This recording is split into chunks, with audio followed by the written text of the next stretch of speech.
morning. Today is 10th of March. Actually, I've been up since kanina pa, like maybe around 9. I had a shift here, like a full day shift here, supposedly from 9 to 5. It's currently 5 now. But yeah, I started around 10 kasi hindi ko naman talaga alam yung nangyayari na. Like I just was asked to go here. But it's okay because I had a pretty chill morning. And usually yung work ko naman is afternoon pa. I didn't really start vlogging earlier kasi I thought I don't really have anything much to vlog rather than me inside the office. But yeah, for today, I just had like a full day shift here. And now I'm gonna be heading home. Not yet sure what else am I gonna be vlogging today. But yeah, I just wanted to hop in and say hi. It has been super hot and I apologize for my aircon and my engine if they are so noisy, but it's been scorching hot and I just can't. Pero sa office malamig, hence my jacket. But right now, I'm just warming up the car and preparing to head home. So actually, kanina, this place is super near my house. So during lunch, umuwi muna ako and then just went back here to like just close the place. But yeah, so far nag-enjoy naman ako kasi no one was really there. And I just like the time na I was able to work on my stuff while being in a different place. Para ako nagkaroon ng free coffee shop day even though I didn't buy coffee there or something. So yes, let's head home.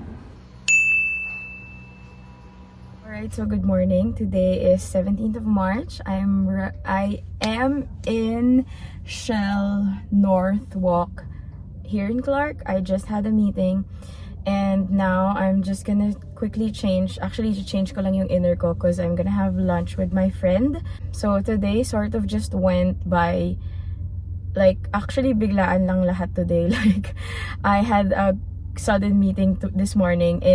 I already had like lunch plans, which is okay lang naman because the meeting was morning. So I figured I'll just bring extra clothes. And good thing, I have my wedge here because I was wearing my heels. Pero feeling ko, ang tagal na rin kasi ng heels na to.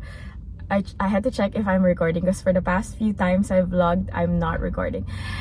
This heels have been with me since fourth year. So that's so almost 3 years na siya sa akin and I figured ang dami niya na ring pinagdaanan with me, so many important events. So I'm gonna show you. This is from Parisian. Super cute niya and alam mo, I figured I really made the right choice for this one because it's nude. So kaya ako nasabi na sa lahat ng events ko nagamit ko siya kasi like it just matches, like the color just really like is fine with what I'm wearing now. And then I figured since it's a bit of a professional setup, I had to like wear like a closed shoes. Pero ayun na yung nangyari sa kanya. Oh my gosh. And then here, like lately pa naman sabi ko I'm gonna start wearing heels and stuff because I've been loving wearing like long jeans with like tops like this. So I also have my wedge here, so higher siya than the heels that I have, and these are super duper comfortable. I've been wearing them ever since I got them. They've been with me for like siguro almost 2 weeks already. They're also from Parisian and sobrang comfy niya. And yun nga, I bought a wedge kasi naisip ko pwede siya for casual. Like, for example, like, I'm still gonna be wearing this, but I'm just gonna change my top. So, I'm gonna change into these so that it looks a little bit more casual. Cute siya, kasi ang gusto ko rin dito, sobrang baba lang ng heels niya. And yun nga, like, the color is super nice. Eto nga, okay pa oh.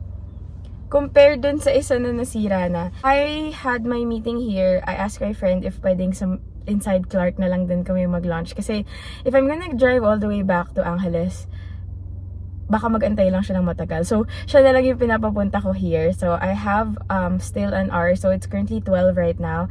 I have 1 hour to spare, which is good because I wanna get on my laptop. Good thing I brought my laptop because I figured baka nga magkaroon ako ng downtime waiting for my friend. So, I figured bring my laptop because I still do have to check up on some stuff on my email and stuff like that. So, I brought my coffee with me kasi nga, na-figure ko 11 yung meeting ko.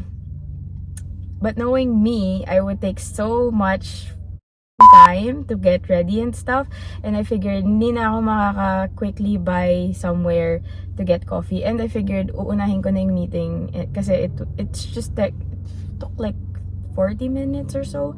So yeah, let's head to Clark. Let's head inside, further inside, and find like a spot where I can wait for my friend and get on my laptop.